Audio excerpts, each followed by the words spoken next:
I'm Amanda Whittal, Research Coordinator for the Foundation for Alternative and Integrative Medicine. FAIM's goal is to share information about health options with the public through the expertise of over 100 guest writer medical practitioners, as well as international projects to learn and share options for health that are available worldwide. All information can be found on our website at www.faim.org. And as part of this work, we regularly interview practitioners from clinics and health centers that we feel the world should know about. We hope you enjoy today's interview. Welcome, everyone. I'm here with Dr. Steve Ross, President and CEO of the World Research Foundation and Less Complicated Incorporated. The World Research Foundation is a nonprofit organization that provides comprehensive health information on both allopathic and integrative complementary and alternative medicine therapies. Less Complicated Incorporated provides books and resources developed by Dr. Ross and others to assist people in their journey toward higher consciousness and better health. Dr. Ross's experience is very wide-reaching. He has consulted, presented, appeared on radio and TV, written articles, published books on an array of topics, all to contribute to supporting human consciousness and well-being. Today, he will share some insights from his wide array of work, his experiences, his activities, and how they can support health and well-being. And Dr. Ross, a really warm welcome. Thank you for taking the time to speak with us today. Amanda, thank you very much. Please call me Steve. And with that introduction, maybe that's why I don't have any hair on my head. Too many activities. Well, it's your claim to fame. There you go. Well, thanks, Steve. Really excited to chat with you. And there were many things I wanted to ask you, but I guess just to get us started, to give our audience a little bit of insight into who you are, your experience weaves together different disciplines, different topics. Could you start by just telling us a little bit about your philosophy to health and well-being and how you share it through your different activities? Thank you. I have often felt that there is no separation between our physical bodies, other physical bodies, the world, animals. Everything is integrated and is a whole. And this is not some new thought by me, but the ancient philosophers believed this very, very strongly, that everything is interrelated. And I read a quote quite a few years ago that said, health is not when you're feeling good, because another minute or an hour later, you might get ill. Health is when none of the elements that can cause ill health are present. And if you really think about it, that is really a truism, because you and I are feeling good, and then all of a sudden, in an hour, as I said, stress hits, and I start feeling under the weather. So true health, when are you healthy? When you've eliminated all the stressors that can affect your body. And so I believe in really a full complement of activities. And that means your thoughts, the foods you eat, the environment that you place yourself in. And it actually came through a dream. I follow an adage of a beautiful heart, an open mind, and a humble spirit. And you do that with love, in love, and through love. So you and I don't have 5 hours for me to explain everything I believe, but I believe that surrounding yourself with beauty and love is probably the most healthful balm one can have. So in a nutshell, I can go back to how I came up with this saying. In fact, why don't I do that if it's okay with you? Absolutely. Yes. About 15 years ago, I had a dream that I was walking with all the truth seekers of the world. We were all walking together next to the ocean. In the distance, I saw a woman dressed in blue holding a microphone. She was slightly covered up with a fog or smoke. As I got closer, I saw it was Sophia, the goddess of wisdom. And to my right or her left were horseshoe stands with New Thought teachers and book writers and courses. And I'm not saying the smoke coming out of them was wrong, but it was obliterating absolute truth, which was Sophia. So I thought, what are we supposed to do as truth seekers if there's a partial clouding from people writing their different opinions? And a big wind blew off the ocean. And that's when I heard the words, all one needs for greater enlightenment is a beautiful heart, an open mind, and a humble spirit. I'm getting some goosebumps. It's was something I wanted to ask you later because I know this phrase is something that you live by, that you say, and I was very interested where it came from. So that's the starting point, is that particular dream. Yes, for that saying, but I will add this that I will be 76 next month. And since I was 23 years old, I have been guided through dreams to amass the library and the materials that you see behind us. So, with my math, science, sports background, I was introduced to a larger philosophy of life, which transcended the scientific and the business. It's very interesting because I guess it's very hard at the moment in the world to see a true meeting of those two things. You often see heart and spirit kind of on the one side and the scientific and business on the other side. So, Yeah. yeah. No, please, I agree with that. Yes. So, and I think your approach to integrate it is amazing because this is where we should be heading is both have their own places in our lives. Could you share a little bit about how you integrate these two sides or what the experience has been with this? Has it been quite natural since your dream or challenging? To me, my philosophy following the ancients is this is a schoolroom. The earth is a schoolroom.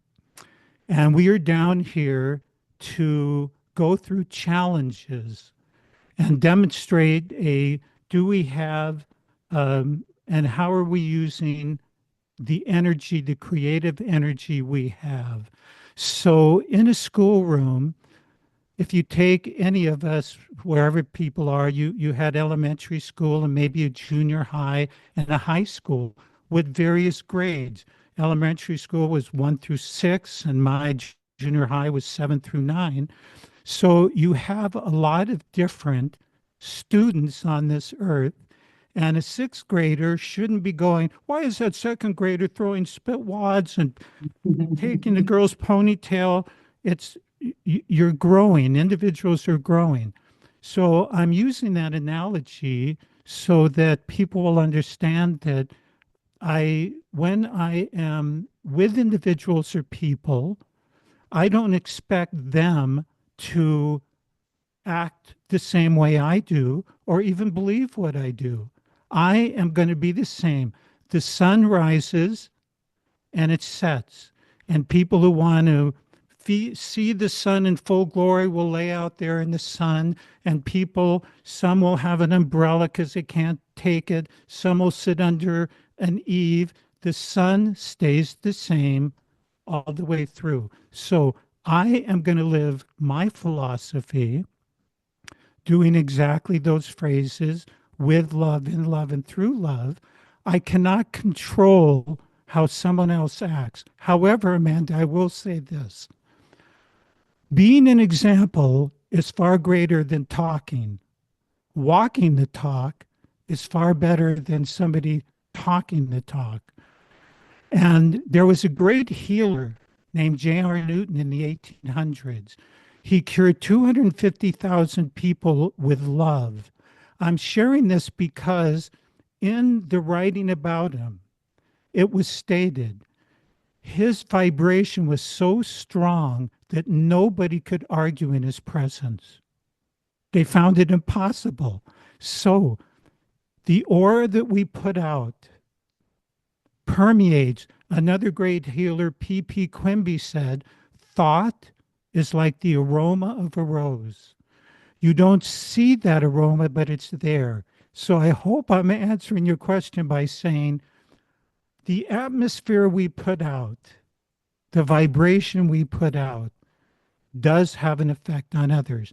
And it isn't unusual where I have been with people, business people, who all of a sudden will tell me about somebody that they, this is not a good term, but screwed in business. And then they go, oh my gosh, I, I don't know why I told you that. Well, That's quite fascinating. And it's true. Absolutely take that point.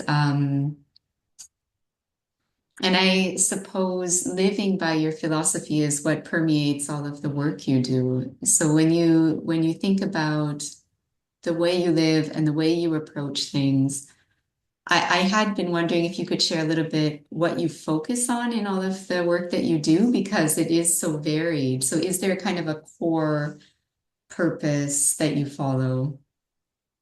I love people. I love people. I love what I do. The materials here go back to 1492. There are 15,000 physical books to 1492 and 30,000 PDFs going back to 1504. So I love to preserve information, but I just enjoy interacting with people. And if I am in a group, I will listen because I already know who I am. I love learning about other people. And if I listen to their experiences, I have all of my experiences and their experiences. And if I just talk all the time, I don't know about anybody else. So, how do I integrate it? I listen. But if somebody asks me, what is your opinion? Then they can't shut me up, probably. But so I approach it as a gift. I have a magical life. People who know me say I have a magical life. I feel that, and I always feel I need to be giving back. I've traveled all over the world. Um, I really have never had a 9 to 5 job. I wasn't a trust fund, but things have always worked out, and therefore I'm grateful.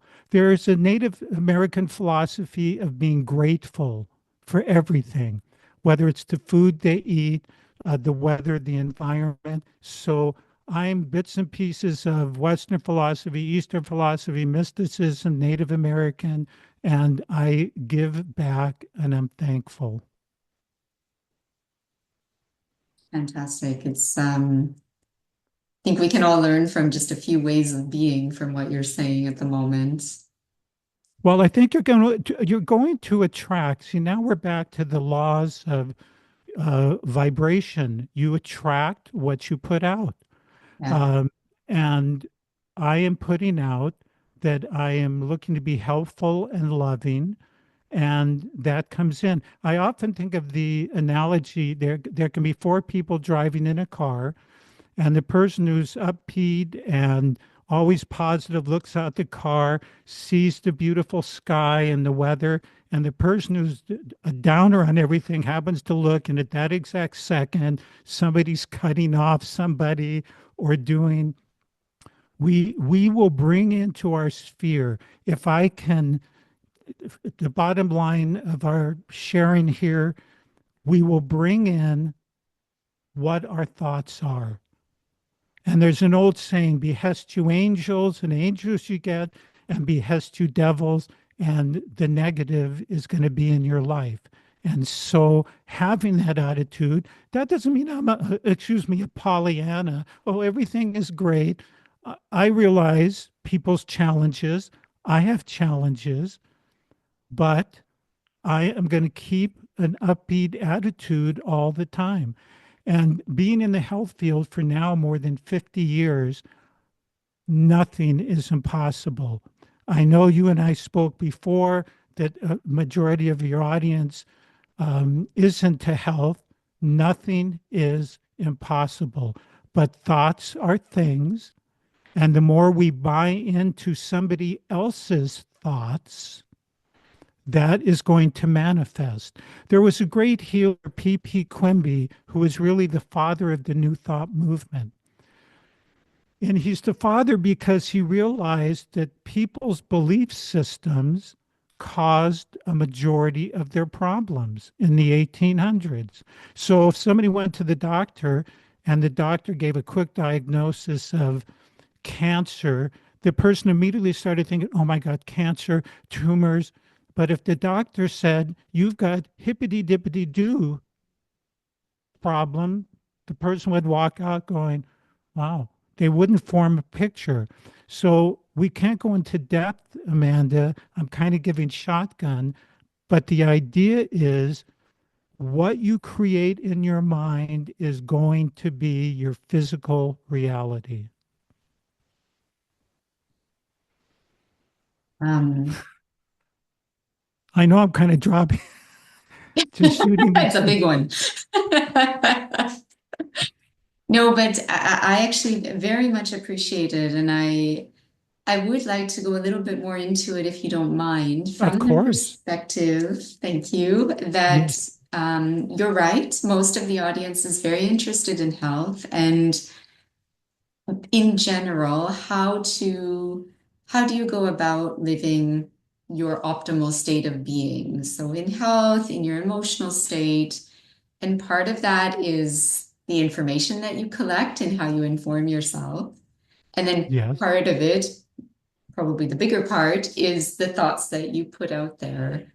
That's true. And I'll tell you, when I was doing more health consulting, when people came to me, here's my philosophy to them.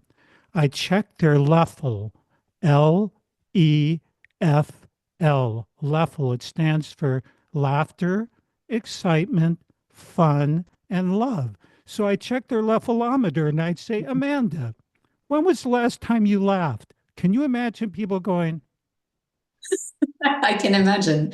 when was the last time? What do you do for excitement? Well, I work. No, you have an ulcer from your work. What do you do for fun? Work? No.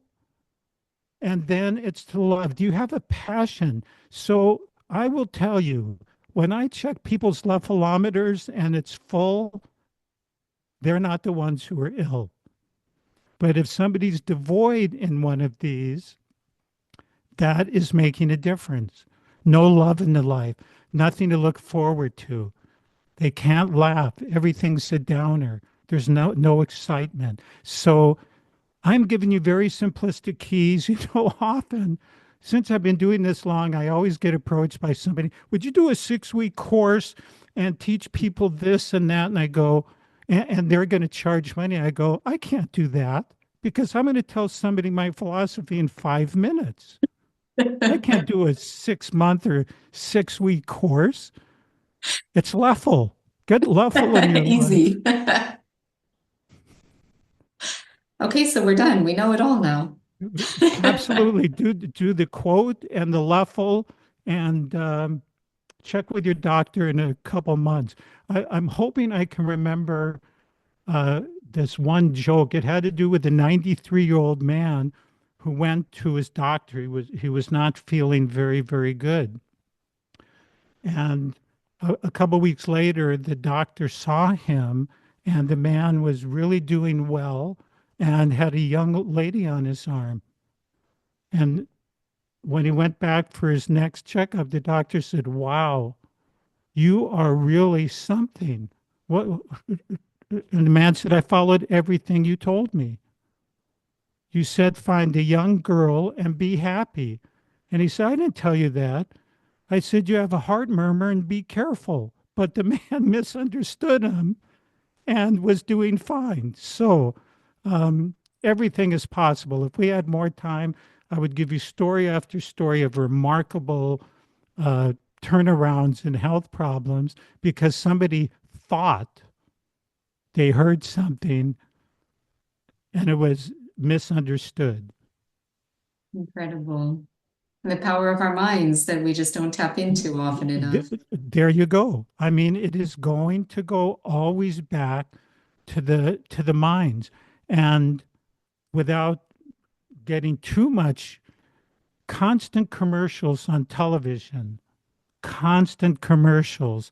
You're ill. If you sneeze 3 times, this means you have hoof and mouth, or it's constant programming. So listening to better music, uh, being happy, like I mentioned with the Leffel, you need that in today's because virtually how many friends have ongoing problems and you want to be their friend and you hear it and this affects us. So it's not that you don't want to hear it, but you want to cleanse your vibrations with uplifting thoughts. Yeah. Now, these all sound very simplistic, but again, I'm 76. I've been doing it 50 years.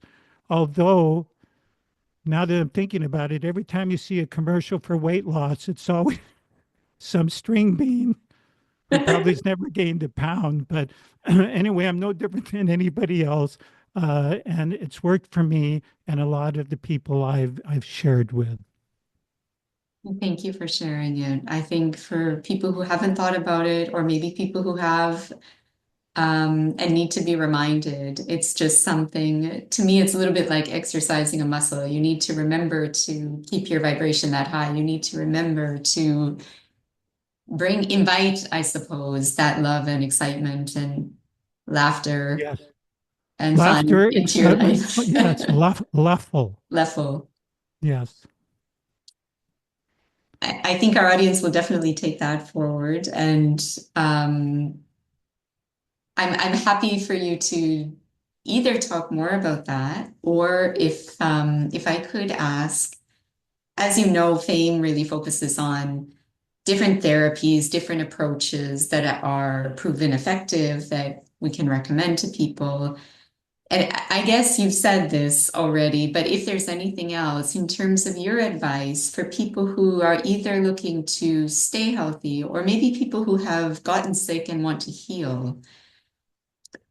Leffel is one thing. You've also got this amazing library behind you. So there's a lot of different things they can do. What would be your main Yes. recommendation? Well, Amanda, since we're speaking of FAME, which has been very, very supportive for my work over the years, the library here is broken down in a lot of topics and categories, whether it's acupuncture, homeopathy, biofeedback, Ayurveda, and on and on. And what we did many years ago was take various health problems. Let's just take diabetes as an example, or arthritis. We went to the acupuncture section. What is recommended specifically for those problems? What about color therapy? What about magnetism? What about Ayurvedic? What about herbs, diet, nutrition? We copied 3 or 4 pages out of those various books and then compiled what we call these library packets that some of them are more than 500 pages thick. And it's not like you're reading a novel because every 4 pages or 5 pages is a different book and a different approach.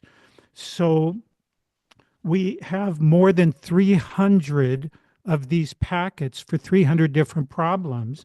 And FAME is the only organization other than ours that is making these PDFs available. And again, it would be the equivalent if somebody read 40 or in some cases 70 books on that particular topic. Why do I think having that wide variety is important for one specific problem? Now, in the allopathic health field, you're given one drug. And that's supposed to work for everybody. But one thing I have found is people can have arthritis or diabetes, but the cause can come from a multitude of factors, not just one. So the drug is not addressing the cause, it's only addressing the effect. And getting these packets, you're looking at the cause of the difficulties. That is what is being offered in these packets, is an understanding of where this can be coming from. But it's coming from a lot of different avenues, because somebody may go, I'm joking because not all of these have urine therapy, but I go, oh my, I can't do urine, but I can do an herb. I can do color therapy. Every one of these techniques, color therapy was used by Pythagoras in 550 BC. Sound used by the ancients in temples. So the complementary techniques really should be considered mainstream, because here's the difference. Color has been around for 2,500 years. This pharmaceutical, what, 10, 15 years? Now, I am not advocating people drop anything. What we advocate is be informed. Emerson said, when I find narrow viewpoints, I find narrow reading. Let's take it to everything. If you have limited exposure, you don't know what your options are. You asked me a question very much when we started, why? And it's come to me now that it's about options. I wanted to present options to people. So you can think of my place, see, it's getting near my lunchtime, as a smorgasbord. There's a lot of different dishes. My job is not to tell you, Amanda, you should do this, you should do that. My function should be to present as many dishes in that smorgasbord for you, options that you can determine, do I want to do this? Do I want to try this? What is the adverse effects? What's the positive? It's crystal clear. I actually think you couldn't have said it better. And for people who are listening, it's an enormous amount of work, but to have something that's credible that anyone can go to get informed and have those options. It's a big thing that a lot of us are missing these days, because there's a lot of things out there that are in various different places. Well, Amanda, and you brought up a very good point. A lot of these books are from medical and health specialists. It's not, the internet is great, but let's face it, people put all kinds of things on there, some good, some less than good. But these books are written by medical and health professionals that are in this packet. And I think, thank you for letting me interject that also, that it's just not bits and pieces off the internet. Yeah. No, of course. Thank you for bringing light to it, because that's so important, especially now. And I suppose it very much fits with the way humans work in general, which is that we're so complex that there isn't one thing that works for all of us. So we need to know ourselves and then be able to inform ourselves and choose what resonates, what works best with my body type, etc. Exactly. Amanda, because again, you and I are spontaneous here, another story has crept in. It's very short. May I share it? Absolutely. Okay. It was about almost 40 some years ago that I was driving across the desert, and the radio station coming through was a fellow named Paul Harvey, who is a very, very famous broadcaster in America. And he told this following story. Every year at Harvard Medical School, the professor in the heart division shares this story with the new students. He was in the hospital making rounds with 6 interns. They came to a bed where the man was in a coma, his heart broken in pieces, and they were waiting for the man to die. So the doctor put his stethoscope on the man's chest and said, now listen, listen to that beat, just listen to the wholeness. And 6 interns all said, oh yeah, oh yes, we hear it. 1 week later, the doctor sees the man standing up, walking through the hospital, and he goes, I can't believe it. We thought you were going to die. And the man said, well, that's not what you told me. The doctor said, what did I tell you? The man said, when you told me how whole my heart was and 6 other doctors agreed, I thought I was okay. Well, Amanda, not only did he think he was okay, guess what? His Yeah. heart was okay. Oh my God. This is that you were sharing about misunderstanding information. Misunderstanding, that's right. Wow. Yes. The mind. It's Fabulous. your mind. I mean, the packets will support somebody through the physical.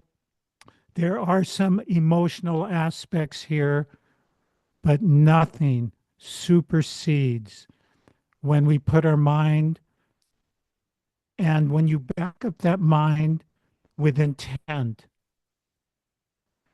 One of the greatest alchemists of all time, Paracelsus in 1520 said, the key to all magical acts, the key to materialize is 3 things: imagination, faith, and will. You must imagine and picture what you want. You must know that it will happen, and the will to stay the course as it goes from the amorphic thought into your physical body. And there are plenty of studies to show that people on a basketball court physically shot free throws and others just thought about shooting. Don't leave out the mental. I remember hearing about those studies. You, I actually, because our time is flying by, my last question to you is But going have to you be, had fun? Have you had fun? without a doubt. There we go. So yes, your last question. My last question was, you may have already shared it, but is there anything else that you would like to say to the audience in terms of how to live your best life in terms of health, emotional, spiritual wholeness that you haven't already shared? Life is a gift. Every morning when I wake up on this side of the ground, I realize it's a gift. I have a beautiful wife and an atmosphere that I'm appreciative of. And it's about finding things you can appreciate in your life. Your friend that's been with you through thick and thin, um, the beautiful view outside your window. I would guess that you could take the most hardened criminal, horrible person who is driving and they're taking a break as they're bringing him to jail and they're at an incredible countryside vista. I would doubt that person would go, oh, that's horrible. Every one of us is touched by something. And a great philosopher from the past, Manly P. Hall, said, next to you in a seat, keep something of value, whether it's a book or something you prize. It can be a statue, whatever, and just feel blessed for it. So I would leave your audience like this, that it's a big world. There's a lot of exciting things. If you close yourself off from what's there, you're missing out. So always look to broaden and expand. The thing that gets us into trouble, Amanda, is routines.